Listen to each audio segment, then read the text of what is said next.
सबसे पहले सिर्फ दासूत्र पर देखिए मध्य प्रदेश पुलिस भर्ती बोर्ड की एक्सक्लूसिव तस्वीरें और पूरी जानकारी। कहां बन रही बिल्डिंग, कहां तक पहुंचा काम, कितना है बजट, कब तक होगा निर्माण पूरा, सरकार और मंत्रालय के स्तर पर क्या है तैयारियां, कब से शुरू हो पाएंगी भर्ती। दासूत्र ने मौके पर पहुंचकर देखा निर्माण काम, क्या बोले प्रोजेक्ट इंजीनियर, इस रिपोर्ट में देंगे तमाम जानकारी। नमस्कार, आप देखना शुरू कर चुके हैं इन्वेस्टिगेटिव और इन डेप्थ खबरों का सबसे खास, सबसे सटीक पावर पैक न्यूज बुलेटिन सूत्रधार, और आपके साथ मैं हूं रामकृष्ण गौतम। सूत्रधार की शुरुआत करते हैं दासूत्र की सुपर एक्सक्लूसिव खबर के साथ, जिसमें आप सबसे पहले सिर्फ दासूत्र पर देखेंगे मध्य प्रदेश पुलिस भर्ती बोर्ड की एक्सक्लूसिव तस्वीरें और तमाम अहम जानकारियां। मसलन बिल्डिंग कहां बन रही है, काम कहां तक पहुंचा, बजट कितना है, निर्माण कब तक पूरा होगा, सरकार और मंत्रालय के स्तर पर क्या तैयारियां हैं। ये सब जानने के लिए दासूत्र के भोपाल ब्यूरो चीफ संजय शर्मा और कैमरा पर्सन बिलाल खान मौके पर पहुंचे। हमने निर्माणाधीन बिल्डिंग के एक्सक्लूसिव फुटेज निकाले और पूरा निर्माण काम बारीकी से देखा। साथ ही प्रोजेक्ट इंजीनियर से तफसील से बातचीत कर सारी जानकारी जुटाई। तो चलिए बिना देर किए देखते हैं हमारी ये super exclusive report. Madhya Pradesh में अब पुलिस भर्तियों में देरी नहीं होगी। पुलिस भर्तियां सालों साल तक अटकी नहीं रहेंगी। वजह है मध्य प्रदेश में सरकार ने अब पुलिस भर्ती बोर्ड को मंजूरी दे दी है। ना केवल मंजूरी दी है बल्कि पुलिस भर्ती बोर्ड के लिए नया कार्यालय भी बन रहा है। इसके लिए 19 करोड़ रुपए की लागत सरकार ने स्वीकृत की है और पूरा पुलिस महकमा पुलिस भर्ती बोर्ड के इस नए कार्यालय को जल्द से जल्द तैयार करने में जुट गया है। आप देखिए, 1 महीने पहले इस बिल्डिंग का काम चालू हुआ था और अभी ये बिल्डिंग काफ़ी कुछ आकार ले चुकी है। यह पुलिस भर्ती बोर्ड की यह बिल्डिंग तीन फ्लोर की है, जिसमें तमाम तरह की सुविधाएं उपलब्ध होंगी। अधिकारियों के लिए नए चैम्बर होंगे और जो पुलिस में चयन शाखा के लिए जो भी ज़रूरी यहाँ पर संसाधन होंगे वो सारे यहाँ उपलब्ध होंगे। यहाँ पर देखिए बहुत ही आधुनिक बिल्डिंग बन रही है और यह बिल्डिंग मध्य प्रदेश की राजधानी भोपाल में प्रीमियम लोकेशन पर है। श्यामला हिल्स में है ये भवन, जहाँ पर निर्माण कार्य तेज़ी से चल रहा है। जनजातीय संग्रहालय से सटी हुई इस बिल्डिंग में 3 फ्लोर लगभग तैयार हो चुके हैं और इसके जो सीढ़ियां हैं करीब 50-60 मीटर में ये सीढ़ियां बनी हुई हैं और किसी गुंबद के आकार का यहाँ का प्रवेश द्वार होगा और उसके दोनों तरफ 3 फ्लोर होंगे। यहाँ पर पुलिस भर्ती के लिए जो भी अभ्यर्थी आएंगे उनके चयन से संबंधित जो भी दस्तावेज कार्रवाई होगी और जो भी अन्य तरह के सत्यापन के संबंध में जो काम होंगे वो सारे के सारे इसी भवन में होंगे। हम आपको इस भवन की और भी खासियत बताते हैं, इसमें और क्या क्या है। ये भवन जो सिलेक्शन रिक्रूटमेंट का बनाया जा रहा है, इसमें लगभग 60,000 स्क्वायर फीट का एरिया निर्मित किया जा रहा है और इसमें सेंट्रल एसी रखा है अपन ने इसको बिल्डिंग को, और ये G+5 मंजिल की है इसमें लोअर ग्राउंड फ्लोर के साथ में। और इसकी प्रशासकीय स्वीकृति जो थी वो 19 करोड़ 88 लाख रुपए प्राप्त हुई थी शासन से। और 2026 में हम इसको स्ट्रक्चर वर्क हमारा लगभग आप मान के चलिए कि एक छत रह गई, इसमें 80-90% स्ट्रक्चर वर्क हमारा हो चुका है। इसमें आशा करेंगे कि 2026 मध्य में कहीं जाके इसको बिल्डिंग को हस्तांतरण करें और सिलेक्शन रिक्रूटमेंट बिल्डिंग इसको अच्छे से अपना इसका उपयोग कर सके। और इस बिल्डिंग को बनाते समय एक और ये रखा है कि इसको 5 साल का मेंटेनेंस पीरियड जो है वो ठेकेदार का ही रखा है, तो ये मेंटेनेंस भी 5 साल तक जो पुलिस हाउसिंग ठेकेदार के माध्यम से इस भवन का करेगी। मध्य प्रदेश में लंबे समय से मांग चल रही थी पुलिस भर्ती बोर्ड की और सरकार ने कुछ दिन पहले ही इसको स्वीकृति दी थी। स्वीकृति के साथ ही पुलिस अधिकारियों ने, विशेषकर पुलिस हाउसिंग बोर्ड ने इस काम को तेज़ी से आगे बढ़ाया है और भवन का स्ट्रक्चर लगभग तैयार हो चुका है। अब केवल कुछ काम ही रह गए हैं। लगभग 60% काम हो चुका है और 40% ही काम बचा हुआ है। माना जा रहा है कि अगले 3 से 4 महीने में भवन बनकर तैयार हो जाएगा और इसी साल के अंत तक यहाँ पर काम होने लगेगा। कैमरा पर्सन बिलाल खान के साथ संजय शर्मा, दासूत्र भोपाल से। और इसी के साथ दासूत्र की उस खबर पर मुहर भी लग चुकी है जो हमने आज से करीब 20 दिन पहले 17 दिसंबर 2025 को ही दिखा दी थी। सूत्रधार की खास खबर में हमने लोकेशन और बजट समेत तमाम अहम जानकारियां बता दी थी। क्या था वो खास पैकेज, देखिए इस रिपोर्ट में। 7,500 इस साल भरेंगे, 7,500 अगले साल भरेंगे और 7,500 अगले 3 साल के अंदर कोशिश करेंगे सारे पद भर दें। कोई पद खाली नहीं रहने वाले हैं, कोई पद खाली नहीं रहने वाले हैं। आप जल्दी से जल्दी पुलिस भर्ती बोर्ड बना ले, पुलिस भर्ती बोर्ड बना ले। ये पुलिस भर्ती बोर्ड बनाने की मैं घोषणा करता हूँ। मध्य प्रदेश के मुख्यमंत्री और गृह मंत्री डॉक्टर मोहन यादव ने ये ऐलान बीते 15 अगस्त को किया था। सरकार ने प्रदेश में पुलिस भर्ती बोर्ड बनाने का फैसला पुलिस महकमे में स्टाफ की भारी कमी और दीगर समस्याओं को देखते हुए लिया है। मुख्यमंत्री के ऐलान के करीब 4 महीने बाद ही अमल शुरू हो चुका है। ताजा जानकारी के मुताबिक भर्ती बोर्ड संबंधी फाइल गृह मंत्रालय से सामान्य प्रशासन विभाग के पास पहुंच चुकी है। अब वित्त और विधि विभाग की बारी है। दोनों विभाग प्रपोजल की बारीकी से जांच करेंगे और फाइनल रिव्यू सरकार को देंगे, जिसके बाद सरकार कैबिनेट में प्रस्ताव लाएगी और उत्तर प्रदेश, गुजरात, महाराष्ट्र जैसे राज्यों की तरह मध्य प्रदेश में भी पुलिस भर्ती बोर्ड आकार ले लेगा। दरअसल मुख्यमंत्री के ऐलान के बाद प्रदेश में लंबे समय से चल रही पुलिस भर्ती बोर्ड बनाने की कवायद में तेजी आई है। इससे पहले भी बोर्ड का प्रपोजल पुलिस मुख्यालय की फाइलों में धूल खा रहा था, क्योंकि उस वक्त प्रशासनिक तौर पर मंजूरी नहीं मिली थी। मगर जब मुख्यमंत्री ने खुद ऐलान किया और डीजीपी कैलाश मकवाना को निर्देश दिए, तब कहीं जाकर बंद फाइल फिर से खुली और नए सिरे से काम शुरू हुआ।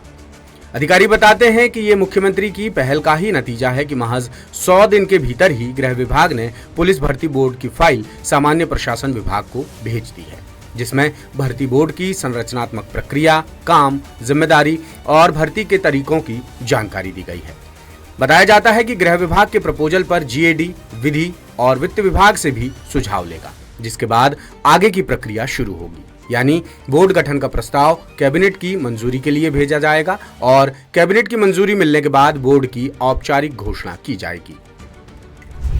बताते चलें कि साल 2012 में बीजेपी की शिवराज सिंह चौहान सरकार के कार्यकाल में पुलिस कांस्टेबल और सब इंस्पेक्टर भर्ती के सिस्टम में बड़े स्तर पर बदलाव किए गए थे। इससे पहले तक पुलिस मुख्यालय की भर्ती और चयन शाखा के तहत हर जिले में समितियों का गठन किया जाता था। सबसे पहले फिजिकल टेस्ट होता था, जिसमें करीब 10% अभ्यर्थियों को लिखित परीक्षा के लिए चुना जाता था। फिर लिखित में सफल अभ्यर्थियों को साक्षात्कार के लिए बुलाया जाता था। आखिर में तीनों चरणों के लिए अलग अलग समितियां बनाई जाती थी। लेकिन बाद में सरकार ने लिखित परीक्षा की जिम्मेदारी व्यापम, जो अब कर्मचारी चयन मंडल है, उसे सौंप दी। मगर भर्तियों में कई तरह की गड़बड़ियां सामने आने लगी और घोटालों के गंभीर आरोप लगने लगे। दूसरी तरफ प्रदेश में 2017-18 से एसआई और एएसआई की भर्ती ही नहीं निकली थी। अभ्यर्थियों के लंबे आंदोलन, प्रदर्शन और पुलिस महकमे में स्टाफ की भारी कमी के मद्देनजर बड़ी मुश्किल से 2025 में 7,500 पदों पर कांस्टेबल भर्ती और 500 पदों पर एसआई और एएसआई भर्ती निकाली गई। पुलिस भर्ती और चयन शाखा के एडीजी शाहिद अबसार ने 10 सूत्र को बताया कि करीब 4-5 महीने में बोर्ड पर कोई न कोई ठोस फैसला हो जाएगा। पुलिस भर्ती बोर्ड के मामले में दक्षिण भारत के राज्य तमिलनाडु, कर्नाटक और आंध्र प्रदेश वगैरह काफी आगे हैं। यहाँ कई दशकों से पुलिस भर्ती बोर्ड काम कर रहा है। वहीं उत्तर प्रदेश और गुजरात में भी पुलिस भर्ती बोर्ड के जरिए अब तक लाखों पुलिसकर्मियों की भर्ती की जा चुकी है। इन्हीं राज्यों की स्टडी के आधार पर मध्य प्रदेश में भी पुलिस भर्ती बोर्ड का प्रपोजल बनाया गया है। अधिकारियों के मुताबिक मुख्यमंत्री के ऐलान से करीब साल भर पहले ही पुलिस मुख्यालय ने अपनी तैयारियां शुरू कर दी थी। पुलिस भर्ती बोर्ड के लिए श्यामला हिल्स में 6,748 वर्ग मीटर जमीन पर बिल्डिंग का काम चल रहा है, जिसकी जिम्मेदारी पुलिस हाउसिंग कॉरपोरेशन को सौंपी गई है। बिल्डिंग की कुल लागत करीब 20 करोड़ रुपए है, जिसका निर्माण जुलाई 2026 तक पूरा होने के आसार हैं। अब दूसरे राज्यों में काम कर रहे पुलिस भर्ती बोर्ड का स्ट्रक्चर देखें तो आमतौर पर पुलिस भर्ती बोर्ड में एक अध्यक्ष होता है, जो डीजीपी रैंक के अधिकारी होते हैं। इनके अलावा बोर्ड में बाकी वरिष्ठ सदस्य शामिल होते हैं, जो रिटायर्ड या मौजूदा अधिकारी होते हैं। बोर्ड के तहत मुख्य रूप से एग्जाम सेल, प्रशासनिक सेक्शन और तकनीकी विभाग काम करते हैं। माना जा रहा है कि मध्य प्रदेश पुलिस भर्ती बोर्ड का स्ट्रक्चर भी दूसरे राज्यों की तरह ही होगा। कुल मिलाकर मुख्यमंत्री के ऐलान के बाद पुलिस भर्ती बोर्ड को साकार करने की तैयारियां जोरों पर हैं और उम्मीद जताई जा रही है कि अगली पुलिस भर्ती बोर्ड के जरिए ही होगी। तो सुना आपने, प्रोजेक्ट इंजीनियर ने भी वही जानकारी बताई जो दासूत्र लगभग 20 दिन पहले आपको बता चुका था, यानी हमारी खबर पर मुहर भी लगी जो हमने एमपी पुलिस भर्ती बोर्ड को लेकर बता दी थी। और इसके अलावा अभी हमने आपको एक्सक्लूसिव फुटेज दिखाई निर्माण एरिया की, कैसा निर्माण चल रहा है, कितना काम हो चुका है, काम कब तक पूरा होगा, ये सारी जानकारी हम आपके लिए लेकर आए। तो इसी के साथ मध्य प्रदेश के सूत्रधार का सिलसिला यहीं पर इस सिलसिले को विराम देते हैं और उम्मीद करते हैं ये ग्राउंड रिपोर्ट हमारी आपको पसंद आई होगी। कैसा लगा बता सकते हैं आप, पुलिस भर्ती बोर्ड को लेकर भी आप अपनी राय दे सकते हैं। इसी के साथ आपसे हमेशा की तरह एक ही गुजारिश करूंगा कि daसूत्र.com ज़रूर आप विजिट कीजिए, साथ ही हमारा यूट्यूब चैनल आप सब्सक्राइब कीजिए और दीगर social media handles Facebook, x और इंस्टाग्राम पर भी हमें लाइक और फॉलो ज़रूर कीजिए। अब बुलेटिन के आखिर में देखिए देश और प्रदेश की बाकी खास खबरें। मुझे दीजिए इजाज़त, नमस्कार, शिवरात्रि। इंदौर में दूषित पानी से मौतों के मामले में नगर निगम कमिश्नर दिलीप यादव और एडिशनल कमिश्नर रोहित सिसोनिया को कारण बताओ नोटिस जारी किया गया है। एडिशनल कमिश्नर सिसोनिया को इंदौर से हटा दिया गया है, वहीं in charge superintending engineer Sanjeev Srivastava से जल वितरण कार्य विभाग का प्रभार वापस ले लिया गया है। इसके अलावा मुख्यमंत्री डॉक्टर मोहन यादव ने नगर निगम में जितने भी जरूरी खाली पद हैं उन्हें भरने के निर्देश दिए हैं। इसके पहले इंदौर में गंदे पानी से मौत के मामले में मध्य प्रदेश सरकार ने अपनी स्टेटस रिपोर्ट शुक्रवार को हाईकोर्ट में पेश की। इसमें पानी से सिर्फ 4 मौत होने की बात कही गई है। सरकार की रिपोर्ट तब सामने आई है जब मृतकों के परिजनों और अस्पतालों के जरिए 15 मौतों की जानकारी सामने आ चुकी है। सभी को उल्टी, दस्त और पेट दर्द की शिकायत के बाद भर्ती कराया गया था। कुछ को बुखार भी था। इसमें से 5 महीने के मासूम बच्चे से लेकर के बुजुर्ग तक शामिल हैं। नए साल के पहले दिन ही राजस्थान, पंजाब, हरियाणा, गुजरात के कई जिलों में बारिश हुई है। तमिलनाडु, दिल्ली, मुंबई में भी बारिश के चलते तापमान में गिरावट दर्ज की गई है। राजस्थान के 20 जिलों में मावठा और बीकानेर में आधे घंटे तक ओले गिरे। जयपुर में पारा 5 डिग्री पहुंच गया है। मैदानों में मध्य प्रदेश, यूपी, बिहार, झारखंड, दिल्ली, छत्तीसगढ़, तेलंगाना समेत 15 राज्यों में घना कोहरा है। यूपी के कानपुर में विजिबिलिटी 0 हो गई है। उत्तराखंड के चमोली जिले की नीति घाटी में इस सीजन की पहली बर्फबारी हुई। आज 4 जिलों में बर्फबारी का अलर्ट है। उधर जम्मू कश्मीर के सोनमर्ग, पहलगाम और गुलमर्ग में बर्फबारी जारी है। कश्मीर घाटी को जम्मू कश्मीर से जोड़ने वाली मुगल रोड और टॉप रोड को वाहनों की आवाजाही के लिए बंद कर दिया गया है। सोने चांदी के दाम में लगातार 3 दिन की गिरावट के बाद आज यानी कि 2 जनवरी को तेजी है। India Boolean and jewellers association के मुताबिक 10 ग्राम 24 कैरेट सोने का भाव 954 रुपए बढ़कर 1,34,415 पर पहुंच गया है। कल ये 1,33,461 रुपए प्रति 10 ग्राम पर था। वहीं 1 किलो चांदी की कीमत 5,656 रुपए बढ़कर 2,34,906 रुपए पर आ गई है। कल इसकी कीमत 2,29,250 रुपए प्रति किलोग्राम पर थी। इसके पहले 29 दिसंबर 2025 को सोने की कीमत 1,38,161 रुपए प्रति 10 ग्राम और चांदी की कीमत 2,43,483 रुपए प्रति किलोग्राम पर पहुंच गई थी। ये दोनों का अब तक का सबसे ज्यादा भाव यानी कि ऑल टाइम हाई रेट है। ऑस्ट्रेलिया के ओपनिंग बल्लेबाज उस्मान ख्वाजा ने अंतर्राष्ट्रीय क्रिकेट से संन्यास की घोषणा कर दी है। सिडनी में खेला जाने वाला एशिया सीरीज का आखिरी टेस्ट मैच उनका आखिरी अंतर्राष्ट्रीय मैच होगा। संन्यास की घोषणा के साथ ही ख्वाजा ने अपने करियर के दौरान झेली नस्ली टिप्पणियों और मैनेजमेंट के दौरे मानदंडों पर खुलकर बात की। ख्वाजा ने कहा कि पूरे करियर में मुझे मेरे पाकिस्तानी मूल और मुस्लिम पहचान के चलते कई बार अलग नजर से देखा गया। मुझे अनुचित आलोचना का सामना करना पड़ा जब भी मैं चोटिल हुआ। मीडिया और कुछ पूर्व खिलाड़ियों ने बिना किसी पूरी जानकारी के सवाल उठाए। एशेज में वो आखिरी बार खेलेंगे। कर्नाटक सरकार की एक एजेंसी की स्टडी में दावा किया गया है कि राज्य के 91% लोग मानते हैं कि भारत में चुनाव स्वतंत्र और निष्पक्ष तरीके से कराए जाते हैं और ईवीएम सटीक नतीजे देती है। ये report Karnataka monitoring and evaluation authority यानी कि KMEA ने प्रकाशित की है। ये सर्वे ऐसे वक्त किया गया है जब कांग्रेस सांसद राहुल गांधी बीजेपी पर कई राज्यों में वोट चोरी का लगातार आरोप लगा रहे हैं। वो कर्नाटक के कलबुर्गी में भी वोट चोरी का दावा कर चुके हैं। कर्नाटक में कांग्रेस की सरकार है, ऐसे में बीजेपी ने सर्वे रिपोर्ट को लेकर राहुल पर पलटवार किया है। बीजेपी नेता और कर्नाटक विधानसभा में विपक्ष के नेता आर अशोक ने सोशल मीडिया प्लेटफॉर्म एक्स पर लिखा है कि लोग चुनाव पर, ईवीएम पर और लोग भारत की लोकतांत्रिक व्यवस्था पर भरोसा करते हैं। ये सर्वे कांग्रेस के मुंह पर करारा तमाचा है। लेटेस्ट, इन्वेस्टिगेटिव और इन डेप्थ खबरें देखने के लिए ज्वाइन कीजिए दासूत्र का व्हाट्सएप चैनल, सब्सक्राइब कीजिए यूट्यूब चैनल, लाइक कीजिए फेसबुक पेज और पढ़ते रहिए www.dasootra.com।